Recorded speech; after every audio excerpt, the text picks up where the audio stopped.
Ration బియ్యానికి 1 glass మినువులు add చేయాలి. ఇప్పుడు దోశలు రోడ్డు మీద బండి మీద అమ్మే స్టైల్లో రావాలంటే కొంచెం శనగపప్పును యాడ్ చేయాలి. అలాగే మరికొన్ని అటుకులు, కొంచెం చిటికెడు మెంతులను యాడ్ చేసుకుంటాం.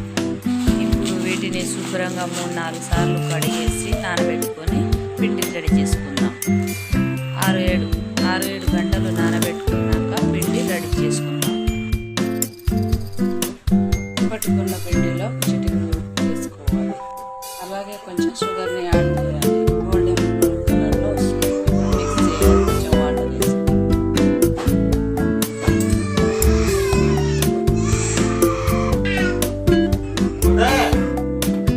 అంతేనండి, పిండి రెడీ అయిపోయింది. దోశలు వేసుకుందాం.